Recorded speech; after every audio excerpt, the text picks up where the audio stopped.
Hello students, welcome to my YouTube channel aim on target. तो friends, आज हम लोग करने वाले हैं सामाजिक विज्ञान का मॉडल पेपर नंबर 2।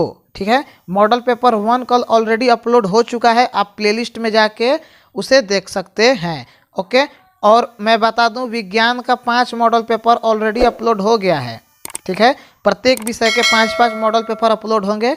पहले विज्ञान का 5 कंप्लीट हो गया है, फिर सामाजिक विज्ञान का होगा, फिर इंग्लिश का, फिर हिंदी का, फिर मैथ का, ऐसे ही सबका होगा। ओके, मैं 1 मिनट में यहाँ पे आपको जल्दी से बता देता हूँ। क्लास 9 में जो लड़के हैं उनके लिए कम से कम 2-2 मॉडल पेपर अभी अपलोड हो गया है, प्लेलिस्ट में आप जाके देख सकते हैं। बिहार बोर्ड उसमें लिखा होगा।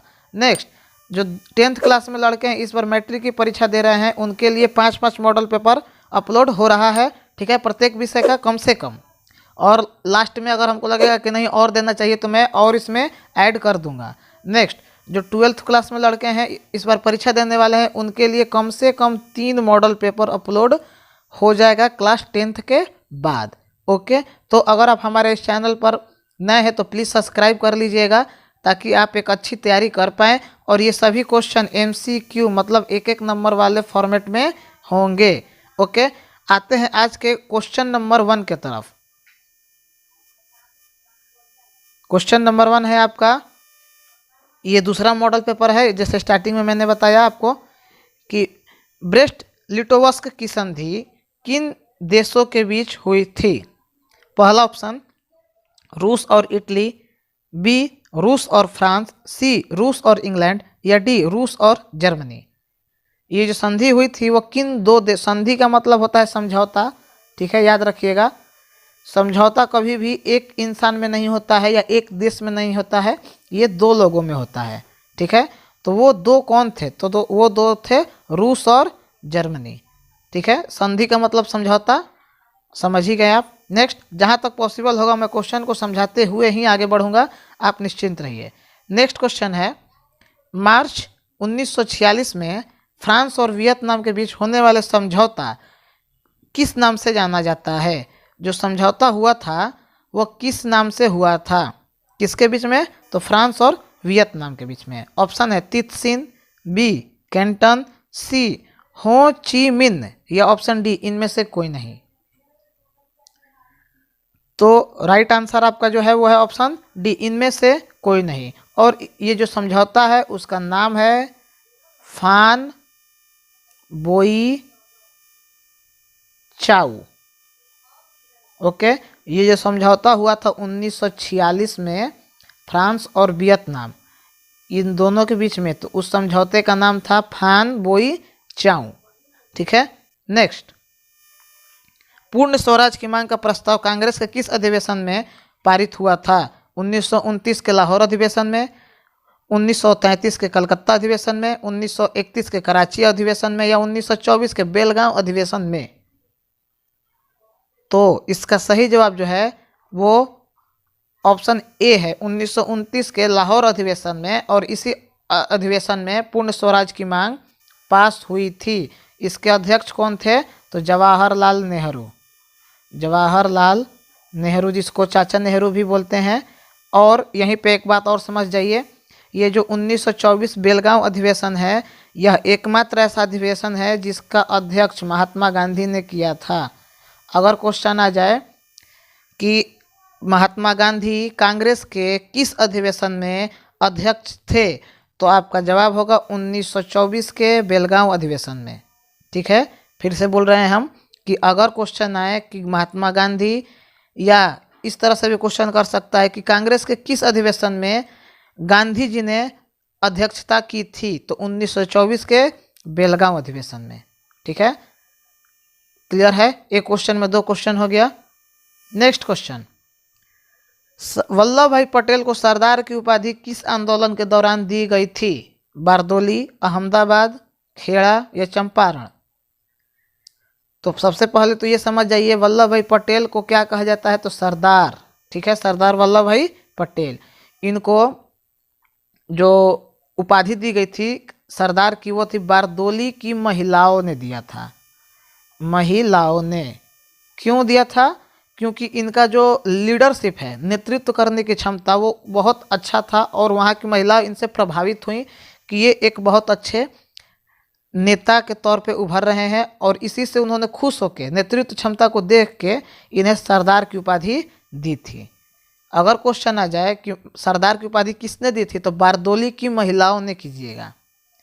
नेक्स्ट, भारत के लिए पहला फैक्ट्री एक्ट, एक्ट मतलब समझ ही रहे हैं, नियम एक तौर पे होता है कि आप इसी के अंतर्गत अपना कोई भी व्यापार हुआ, काम हुआ करेंगे। कब पारित हुआ था, कहला कब, तो पहला फैक्ट्री एक्ट 1838, 1858, 1881 या 1911।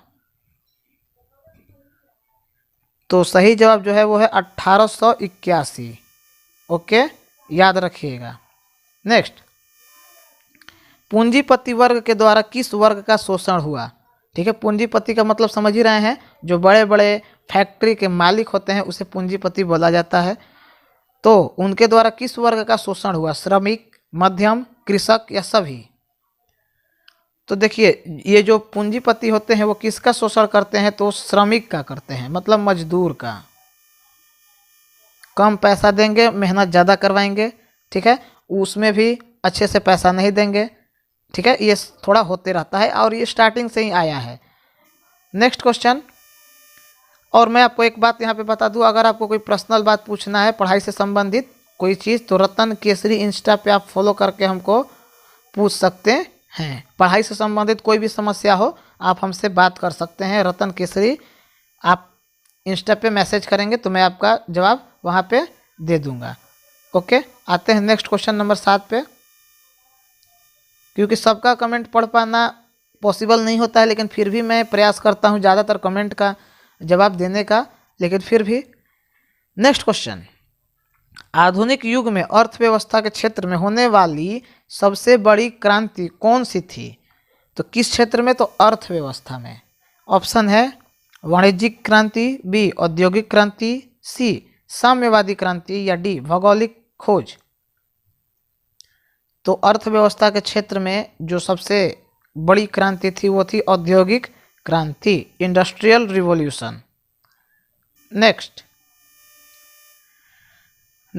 भूमंडली की शुरुआत या भूमंडलीकरण भी लिखा हुआ आ सकता है कि शुरुआत किस दशक में हुई थी। 1990 के दशक, 1960 का दशक, 1970 का दशक या 1980 का दशक। तो ये हुआ था दोस्तों 1991 में। ठीक है, तो आपका जवाब हो जाएगा 1990 के दशक में। नेक्स्ट, गुटेनबर्ग ने सर्वप्रथम किस पुस्तक की छपाई की। कुरान, गीता, हदीस या बाइबिल। आपको पता है कुरान किसका है, तो मुस्लिम भाई लोग का है। ठीक है, गीता हमारे हिंदू भाई लोग का है, बाइबिल ईसाई। ठीक है, क्लियर है। तो इसका सही जवाब होगा बाइबिल। बाइबिल का सर्वप्रथम उन्होंने छपाई किया था। नेक्स्ट क्वेश्चन, विश्व में सर्वप्रथम मुद्रण मतलब मुद्रा की शुरुआत कहाँ हुई, भारत, जापान, चीन या अमेरिका। तो मुद्रण की जो सबसे पहले स्टार्टिंग शुरुआत चीन में हुई थी। ओके, और अगर क्वेश्चन कभी भी आ जाए कि कागज़ की खोज किसने की थी, ठीक है, तो भी चीन ही कीजिएगा। ठीक है, मैं फिर से बोल रहा हूँ, कागज़ की खोज किसने की, तो कभी भी चीन को ही कीजिएगा।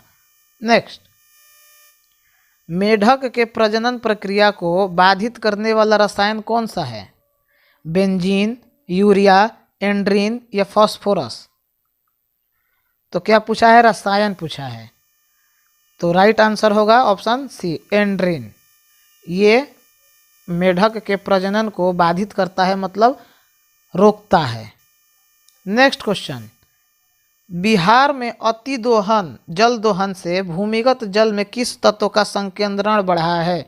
जल दोहन का मतलब समझ ही रहे हैं, ज़्यादा से ज़्यादा जो मोटर से पानी निकाला जाता है, तो इससे किस तत्व का, तत्व मतलब एलिमेंट का संकेंद्रण बढ़ा है, फ्लोराइड, क्लोराइड, आर्सेनिक या लौह। लौह मतलब लोहा। तो आपका सही जवाब होगा आर्सेनिक। ठीक है, और ये हमारे शरीर के लिए अच्छा नहीं है, निम्न प्रकार के रोगों का ये कारण हो सकता है।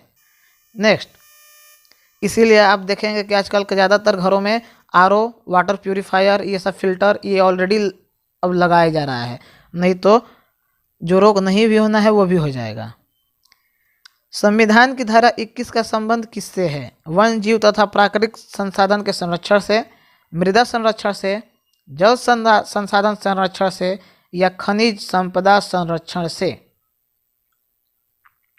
तो मित्रों सही जवाब है ऑप्शन ए, वन जीव तथा प्राकृतिक संसाधन के संरक्षण से। संरक्षण मतलब बचाव, संरक्षण का मतलब होता है बचाव।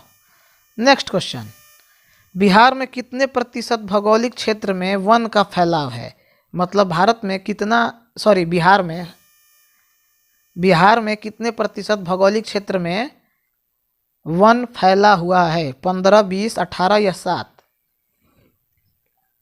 तो बिहार में जो वन फैला है वो 15% क्षेत्र में फैला है। नेक्स्ट, एल्युमिनियम बनाने के लिए किस खनिज की आवश्यकता पड़ती है? ठीक है, मैग्नीज, टीन, लोहा या बॉक्साइट। तो ये क्वेश्चन लग रहा है कि अगर आप लोग ने जो प्रत्येक चैप्टर का प्रत्येक एमसीक्यू जो मैंने करवाया है, अगर आप चाहते हैं कि साइंस के प्रत्येक विषय का इतिहास, जो भौतिकी है, रसायन है या जीव विज्ञान है, इसका प्रत्येक विषय का अगर आप करना चाहते हैं, वो भी प्रत्येक पाठ का, तो हमारे प्लेलिस्ट में वो भी लिंक मौजूद है। ठीक है, प्लेलिस्ट में वो भी मौजूद है। आप जाके क्लास 10 साइंस यानी विज्ञान बिहार बोर्ड लिखा हुआ है एमसीक्यू, उस पर जाके आप चेक करके सभी पाठों का अलग से एमसीक्यू कर सकते हैं। ठीक है, इसका सही जवाब होगा बॉक्साइट। एल्युमिनियम का कौन सा अयस्क है? बॉक्साइट। भारत में किस राज्य में सौर ऊर्जा के विकास की सर्वाधिक संभावना है? असम, अरुणाचल प्रदेश, राजस्थान या मेघालय। सौर ऊर्जा समझ ही रहे हैं, जो सूर्य के रोशनी को ट्रैप करके ऊर्जा में परिवर्तित किया जाता है। तो सही जवाब है राजस्थान। ये तो आप लॉजिक पे भी क्वेश्चन बना सकते थे। निम्नलिखित में से कौन छोटे पैमाने का उद्योग है? मतलब छोटा उद्योग है। चीनी उद्योग, कागज उद्योग, खिलौना उद्योग या विद्युत उपकरण उद्योग। तो सही जवाब आपका जो है वो है खिलौने का उद्योग। ये छोटे फैक्ट्री बनाकर भी हम इसको शुरू कर सकते हैं, लेकिन चीनी का उद्योग या हुआ, कागज का हुआ या विद्युत उपकरण का, इसमें ज़्यादा लेबर भी लगेंगे, ज़्यादा उपकरण भी लगेंगे।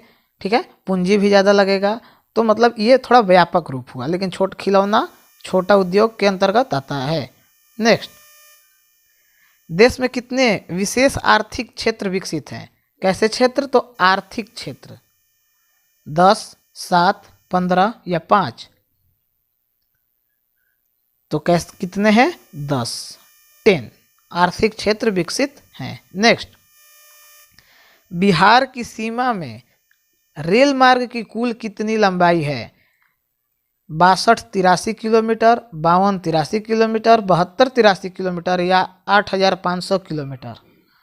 तो बिहार के अंतर्गत बिहार में जो रेल लंबाई है वो है 6283 मतलब 62-83 किलोमीटर। नेक्स्ट क्वेश्चन, तल चिन्ह की सहायता से किसी स्थान विशेष की मापी गई ऊंचाई को क्या कहा जाता है? स्थानीय ऊंचाई, विशेष ऊंचाई, समोच्च ऊंचाई या त्रिकोणमितीय स्टेशन। तो आपका सही जवाब जो है वो है ऑप्शन नंबर बी, विशेष ऊंचाई। नेक्स्ट, जब हम लैंगिक विभाजन की बात करते हैं तो हमारा अभिप्राय क्या होता है? आपके सामने स्क्रीन पे ऑप्शन है, आप अच्छे से पढ़ के गेस कीजिए पहले, उसके बाद मैं आपको सही जवाब इसका बताऊंगा। तो इसका सही जवाब है ऑप्शन नंबर बी, समाज द्वारा स्त्रियों और पुरुषों को दी गई असमान भूमिका। ठीक है, नेक्स्ट, भारतीय संविधान के बारे में इनमें से कौन सा कथन सही है? ठीक है, कौन सा सही है? ऑप्शन आपके स्क्रीन पे लिखा दिख रहा है, आराम से पढ़िए, गेस कीजिए,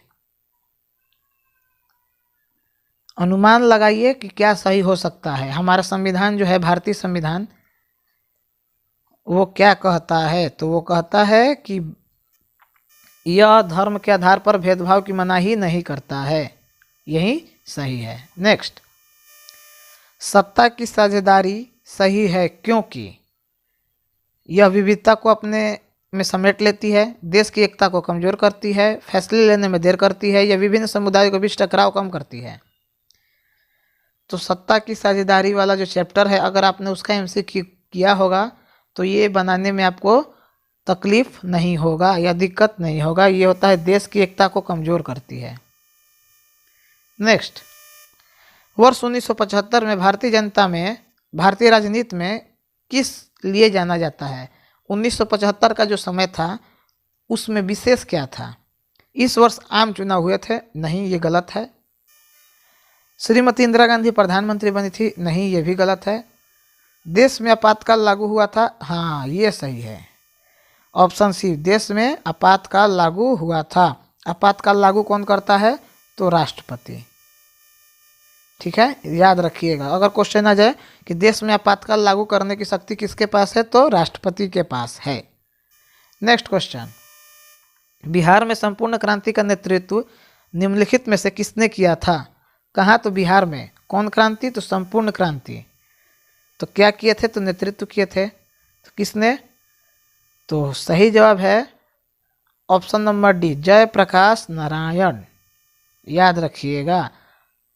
नेक्स्ट क्वेश्चन, नर्मदा घाटी परियोजना किन राज्यों के से संबंधित है? ये जो नर्मदा घाटी परियोजना है वह किन राज्यों से संबंधित है?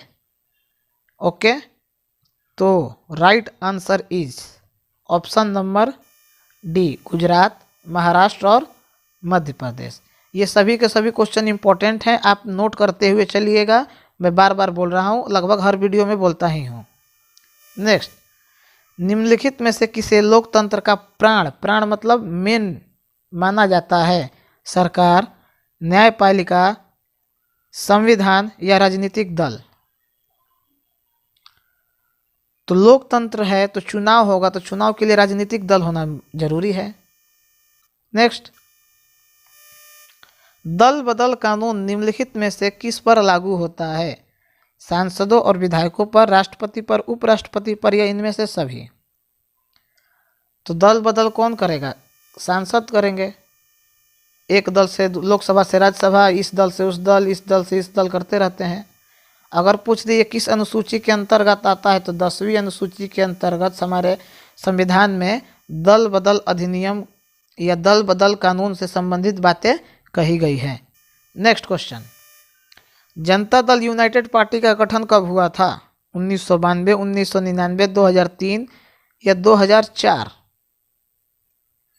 तो सही जवाब है ऑप्शन नंबर सी, 2003 में जनता दल यूनाइटेड पार्टी का गठन हुआ था। नेक्स्ट क्वेश्चन,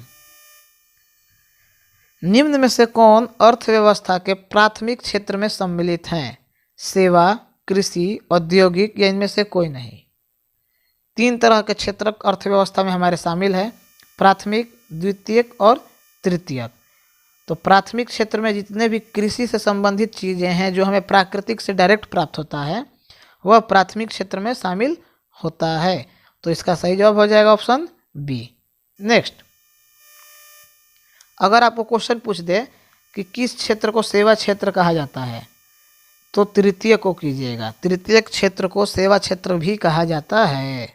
नेक्स्ट, जिस देश की प्रति व्यक्ति आय अधिक होती है वह देश कहलाता है अविकसित, विकसित या अर्धविकसित या इनमें से कोई नहीं? तो जिस देश का प्रति व्यक्ति आय यानी पर कैपिटल इनकम ज़्यादा होगा वो विकसित देश में शामिल हैं। और 5 मेन विकसित देश हैं, ठीक है, ब्रिटेन, रूस, फ्रांस, अमेरिका और चीन, जिसके पास वीटो पावर है। ठीक है, ये यूएनओ के परमानेंट मेंबर है। इस सब चीज़ के बारे में मैंने जो प्रत्येक चैप्टर का मैंने एमसीक्यू कराया है उसमें मैंने इसके बारे में भी डिटेल्स में बताया है, तो आप वहाँ से भी इसको अलग कर सकते हैं। ठीक है, अलग से कर सकते हैं। नेक्स्ट, बिहार के किस जिले की प्रति व्यक्ति आय सर्वाधिक है? पटना, गया, शिवहर, नालंदा? तो बिहार की राजधानी कहाँ है? पटना, तो यहीं पे होगा। हल्का सा लॉजिक लगाइए, मैजिक देखिए। भारत का केंद्रीय बैंक कौन सा है? Reserve bank of India, state bank of India, क्षेत्रीय ग्रामीण बैंक या पंजाब नेशनल बैंक? तो भारत का जो केंद्रीय बैंक है वो है RBI यानी reserve bank of India. Next, व्यावसायिक बैंकों का सर्वप्रथम राष्ट्रीयकरण कब किया गया? ठीक है, 1966, 1980, 1969 या 1975? तो सही जवाब जो है वो है ऑप्शन नंबर सी, 1969। नेक्स्ट, ऊर्जा के मुख्य स्रोत क्या है? ठीक है, कोयला, पेट्रोल, विद्युत, विद्युत मतलब जानते ही हैं बिजली, इनमें से सभी। देखिए, अगर ये सभी ऑप्शन में नहीं रहता और सौर ऊर्जा अगर रहता, ठीक है, या इनमें से सभी के जगह पे अगर सौर ऊर्जा रहता, ठीक है, तो आप सौर ऊर्जा को ही टिक कीजिएगा, लेकिन इस ऑप्शन में सौर ऊर्जा नहीं है, तो इसका सही जवाब होगा इनमें से सभी, ऑल ऑफ दिस। नेक्स्ट, इनमें से कौन सी बहुराष्ट्रीय कंपनी है? Fords Motors, Samsung, Coca Cola या इनमें से सभी? तो राइट आंसर होगा इनमें से सभी, सभी हैं बहुराष्ट्रीय कंपनियां। नेक्स्ट, उपभोक्ता अधिकार दिवस कब मनाया जाता है? 17 मार्च, 15 मार्च, 19 अप्रैल या 22 अप्रैल? तो ऐसे क्वेश्चन कभी कभी एग्जाम में आता है, इसलिए इन सभी क्वेश्चंस को ज़्यादातर प्रैक्टिस कर लीजिए। सही जवाब होगा 15 मार्च। क्या मनाया जाता है? तो उपभोक्ता अधिकार दिवस। ठीक है, क्लियर है। आगे बढ़ते हैं। यदि किसी वस्तु या सेवा का मूल्य 20 लाख से अधिक तथा 1 करोड़ से कम हो तो उपभोक्ता कहाँ शिकायत कर सकता है? ठीक है, तो जिला फोरम, राज्य आयोग की, राष्ट्रीय आयोग की, इनमें से कहीं नहीं। तो देखिए, ऐसे कभी तो ये क्वेश्चन इस टाइप में आता नहीं है, लेकिन ध्यान में रखिएगा नॉलेज के लिए, ये राज्य आयोग के अंतर्गत आप शिकायत कर सकते हैं। ठीक है, नेक्स्ट, ये क्वेश्चन इंपॉर्टेंट है। सुनामी का प्रमुख कारण क्या है? समुद्र में भूकंप आना है, द्वीप पर भूकंप आना, स्थलीय क्षेत्र पर भूकंप आना, या इनमें से कोई नहीं। अब बताइए, सुनामी कहाँ आता है? समुद्र में। तो समुद्र वाला ऑप्शन टिक कर दीजिए, हो गया। सुनामी धरती पे थोड़ी आता है, समुद्र में आता है। नेक्स्ट, भूकंप केंद्र के ऊर्ध्वाधर पृथ्वी पर स्थित केंद्र को क्या कहा जाता है? तो ध्यान दीजिएगा, जहां भूकंप एग्जैक्ट में आता है धरती के नीचे, उसे भूकंप केंद्र या भूकंप मूल भी बोलते हैं। और इसके, ये मान लीजिए धरती है, क्रस्ट है, भूपर पट्टी, यहाँ भूकंप आया तो ये भूकंप मूल हो गया, और ये यहाँ जो जब स्ट्राइक किया तो ये हो गया अधिकेंद्र। ठीक है, अधिकेंद्र। यही आपका क्वेश्चन का सही जवाब है। अब अगर क्वेश्चन पूछ दे कि भूकंप जहां आता है उसे क्या कहते हैं, तो उसको बोलते हैं भूकंप केंद्र या भूकंप मूल। ठीक है, दोनों ऑप्शन में ध्यान रखिएगा, भूकंप केंद्र भी हो सकता है, भूकंप मूल भी हो सकता है। तो इसी के साथ हमारा 40 क्वेश्चंस दोस्तों कंप्लीट हुआ। अब मैं आपसे यही रिक्वेस्ट करूंगा कि अगर आप स्टूडेंट हैं तो प्लीज़ इसको शेयर कीजिए चैनल के लिंक को, और सब्सक्राइब करके बेल आइकन ज़रूर दबाइएगा, नहीं तो पता नहीं चलेगा आपको कि कब वीडियो अपलोड हुआ और कब नहीं। ठीक है, और वीडियो अगर अच्छा लगा हो तो भाई समझ के लाइक ज़रूर कर दीजिएगा। मिलते हैं कल मॉडल पेपर नंबर 3 के साथ। तब तक के लिए हमें इजाज़त दीजिए। Good bye, take care.